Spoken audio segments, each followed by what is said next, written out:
Livro O Poder do Agora, de Eckhart Tolle, capítulo 4, áudio número 12. Estratégias da mente para evitar o agora. A perda do agora, a ilusão central. Mesmo que eu aceite que o tempo é uma ilusão, que diferença isso fará na minha vida? Tenho que continuar a viver em um mundo absolutamente dominado pelo tempo. O entendimento intelectual é apenas mais uma crença e não vai fazer muita diferença para a nossa vida. Para perceber essa verdade, temos que vivenciá-la. Quando cada célula do nosso corpo está tão presente que vibra com a vida, e quando conseguimos sentir essa vida a cada momento como a alegria do ser, podemos dizer que estamos livres do tempo. Mas ainda tenho de pagar as contas e sei que vou envelhecer e morrer. Exatamente como todas as pessoas. Como posso dizer que estou livre do tempo? As contas do amanhã não são um problema. A degeneração do corpo não é um problema. A perda do agora é um problema. Ou melhor, a ilusão central, que transforma uma situação simples, um acontecimento ou uma emoção em um problema pessoal e em sofrimento. Perder o agora é perder o ser. Livrar-se do tempo é livrar-se da necessidade psicológica, tanto do passado quanto do futuro. Isso representa a mais profunda transformação de consciência que você possa imaginar. Em casos muito raros, essa mudança na consciência acontece de forma drástica e radical, de uma vez por todas. Quando isso acontece, normalmente é através de uma completa rendição, em meio a um sofrimento intenso. Muitas pessoas, entretanto, têm de trabalhar para obtê-la. Depois dos primeiros vislumbres do estado atemporal de consciência, passamos a viver em um vai e vem entre a dimensão do tempo e a presença. Primeiro você começa a perceber que a sua atenção raramente está no agora. Entretanto, saber que você não está presente já é um grande sucesso. O simples saber já é presença, mesmo que no início dure só alguns segundos no tempo do relógio, antes de desaparecer outra vez. Depois, com uma frequência cada vez maior, você escolhe dirigir o foco da consciência para o momento presente. Você se torna capaz de ficar presente por períodos mais longos. Portanto, antes que sejamos capazes de nos estabelecer com firmeza no estado de presença, oscilamos periodicamente de um lado para o outro, entre a consciência e a inconsciência, entre o estado de presença e o estado de identificação com a mente. Perdemos o agora várias vezes, mas retornamos a ele. Por fim, a presença se torna um estado predominante. A maioria das pessoas nunca vivencia a presença. Ela acontece apenas de modo breve e acidental, em raras ocasiões, sem ser reconhecida pelo que é. Muitos seres humanos não se alternam entre a consciência e a inconsciência, mas somente entre diferentes níveis de inconsciência. A inconsciência comum e a inconsciência profunda.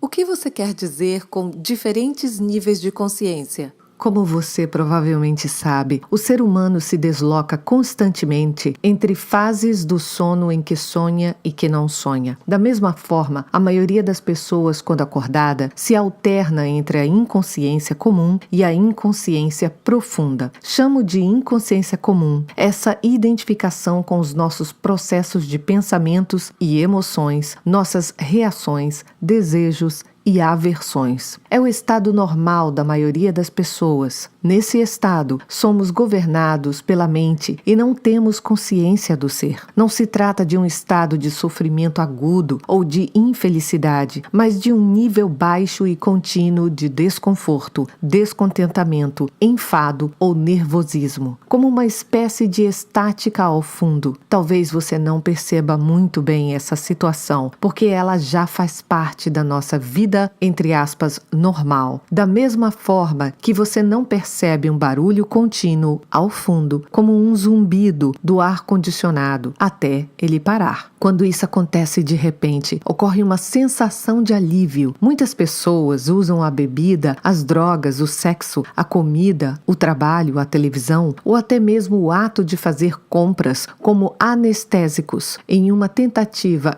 inconsciente de acabar com esse desconforto básico. Quando isso acontece, uma atividade que poderia ser muito agradável, se feita com moderação, passa a ter um componente de compulsão ou dependência. E tudo o que se obtém sob essa influência traz uma sensação de alívio por um período extremamente curto. A sensação de desconforto da inconsciência comum se transforma no sofrimento da inconsciência profunda, ou seja, um estado de sofrimento ou infelicidade mais agudo e mais perceptível quando as coisas, entre aspas, vão mal, quando o ego é ameaçado ou quando existe um desafio maior, tal como uma perda real ou imaginária em nossa situação de vida ou um conflito numa relação. A inconsciência profunda é uma versão ampliada da inconsciência comum, da qual difere na intensidade, mas não na espécie.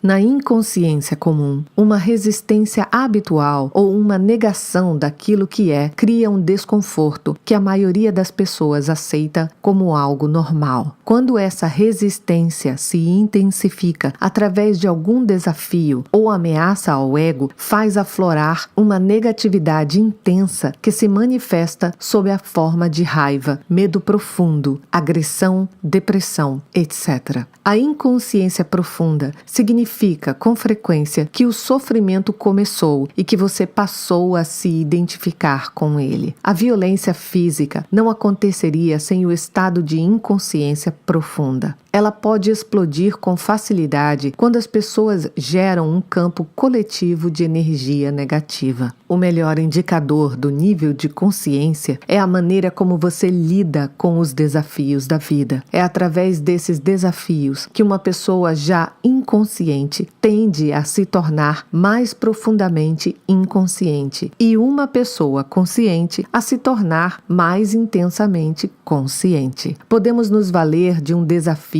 para nos acordar ou para permitir que ele nos empurre para um sono ainda mais profundo. O sonho, no nível da inconsciência comum, se transforma então em pesadelo. Se você não consegue estar presente, mesmo em situações normais, como por exemplo, quando está sozinho em uma sala, caminhando no campo ou ouvindo alguém, certamente não será capaz de permanecer consciente quando alguma coisa, entre aspas, vai mal. Será dominado por uma reação, que é sempre, em última análise, alguma forma de medo, e empurrado para uma inconsciência profunda. Esses desafios são os seus testes. Só o modo como você lida com eles lhe mostrará onde você está no que se refere ao seu estado de consciência, e não a quantidade de horas que você consegue ficar sentado com os olhos fechados. Portanto, é fundamental colocar mais consciência em sua vida durante as situações comuns, quando tudo está correndo de modo relativamente tranquilo. É assim que se aumenta o poder de presença. Ele gera um campo energético de alta frequência vibracional em você e ao seu redor. Nenhuma inconsciência, nenhuma negatividade, nenhuma discórdia ou violência pode penetrar nesse campo e sobreviver.